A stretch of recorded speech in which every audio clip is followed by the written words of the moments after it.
Le vétéran et ancien présentateur de télévision, Pete Hegseth, s'appuie sur ses parcours atypiques pour démontrer son aptitude pour le poste de secrétaire à la défense des États-Unis. Il est temps de confier la barre à quelqu'un qui a de la poussière sur ses bottes, un agent du changement, quelqu'un qui n'a pas d'intérêt direct pour certaines entreprises, certains programmes spécifiques ou des récits approuvés. Mon seul intérêt, c'est le combattant. La plupart des candidats au poste de ministre de la Défense bénéficient d'un large soutien bipartisan. Ce n'est pas le cas de Hegseth. Le sénateur démocrate Jack Reed est membre du haut rang de la Commission des forces armées du Sénat. J'ai voté en faveur de tous vos prédécesseurs, y compris ceux de l'administration Trump. Malheureusement, vous n'avez pas la personnalité, le sang-froid et les compétences nécessaires pour occuper le poste de secrétaire à la Défense.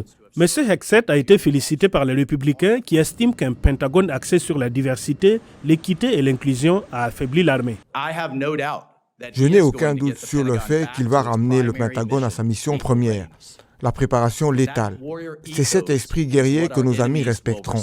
C'est cet esprit guerrier que nos amis craindront. Et c'est cet esprit guerrier qui maintiendra la paix. Les démocrates l'ont interrogé sur les allégations de mauvaise conduite et d'agression, ainsi que sur son manque d'expérience en matière de gestion. M. Hegseth a déclaré que la lutte contre le comportement agressif de la Chine demeurait une priorité absolue du Pentagone.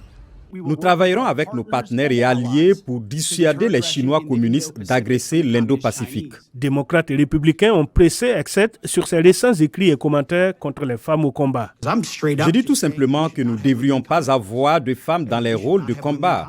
Cela ne nous a pas rendus plus efficaces ni plus létaux et cela a rendu les combats plus compliqués. En tant que secrétaire à la Défense, soutiendrez-vous que les femmes continuent à avoir la possibilité de servir dans des rôles de combat? Oui, les femmes auront accès à des rôles de combat au sol, à condition que les normes restent élevées. Le Pentagone a écrit à VOA disant que les normes du service militaire n'ont pas été abaissées et que les unités de combat et les unités spécialisées maintiennent des critères stricts et rigoureux pour s'assurer que seules les personnes qualifiées sont sélectionnées, quel que soit leur sexe. Hegseth a besoin d'une majorité au Sénat pour être confirmé. 53 des 100 sénateurs américains sont républicains, mais on ne sait pas exactement comment chaque sénateur votera.